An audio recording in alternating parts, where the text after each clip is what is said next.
arkadaşlar, bugün benim kanalımda zıplama oyunu oynuyoruz. Şimdi arkadaşlar şurayı görüyor musun? En sondakini görüyor musun? Şimdi tam ben şuraya kadar geleceğim. Şuraya gelirsen bana abone oluyorsunuz, tamam mı? Tamam. Ve ben yeni üyeniz. Eyvah. Ben Melih. Neyse. Baş. Yarışmacımız geliyor. Gel.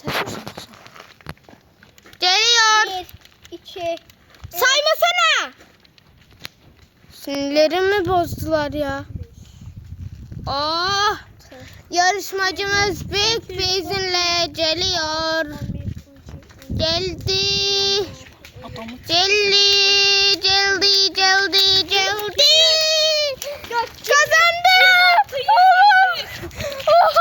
Söyle 27. Arkadaşlar, iddiaya girmiştik. Bu Nuray'ın kanalına abone olmalısınız artık. Kanalıma abone olmayı ve like atmayı unutmayın. Bye bye.